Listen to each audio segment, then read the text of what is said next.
السلام علیکم ویورز، بسم اللہ الرحمن الرحیم۔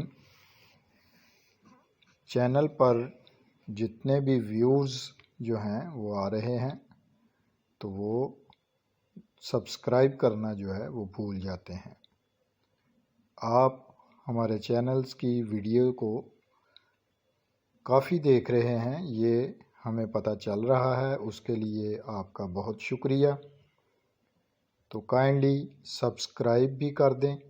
جن اسٹوڈنٹس نے، جن ساتھیوں نے سبسکرائب نہیں کیا تو وہ یاد سے سبسکرائب ضرور کریں، کیونکہ اس طرح چینل کو گروتھ ملتی ہے اور جو بھی نئی آنے والی ویڈیو ہے وہ بآسانی آپ تک پہنچ جاتی ہے۔ شکریہ۔ تو آئیے ویڈیو کی طرف چلتے ہیں۔ آج کی ویڈیو میں ہم کفایت شعری کے موضوع پر دو دوستوں کے درمیان مکالمہ جو ہے وہ پڑھنے جا رہے ہیں۔ تو اس کا تمہیدی جو منظرنامہ ہے، کاشف اور عابد دو دوست ہیں۔ عابد کلاس کے باہر سر پکڑ کر بیٹھا ہوتا ہے کہ کاشف آ جاتا ہے۔ دونوں کے درمیان سلسلہ گفتگو یوں شروع ہوتا ہے۔ کاشف: السلام علیکم۔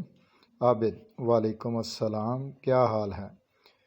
کاشف: بہت برے حال ہیں یار۔ عابد: کیوں بھائی، کیا ہوا؟ تمہارا چہرہ کیوں اترا ہوا ہے؟ کاشف: کیا بتاؤں یار، آج 20 تاریخ ہے اور گھر سے آئے ہوئے تمام پیسے ختم ہو چکے ہیں۔ عابد: اس کا مطلب ہے کہ تم نے اس مہینے بہت زیادہ فضول خرچی کی ہوگی۔ کاشف: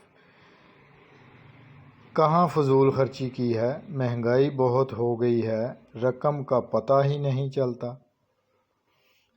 عابد: اگر تم رقم کفایت شعری سے خرچ کرو تو بڑے آرام سے مہینہ گزر سکتا ہے۔ کاشف: میں تو بہت کوشش کرتا ہوں لیکن کیا کروں، کفایت شعری نہیں ہوتی۔ عابد: یار میں تمہیں دیکھتا ہوں، تم اپنے دوستوں کے ساتھ فضول چیزیں کھا رہے ہوتے ہو، فضول قسم کی چیزوں کے ساتھ تمہارا بیگ بھرا ہوا ہے۔ کاشف: یار وہ تو سب ضرورت کی چیزیں ہیں۔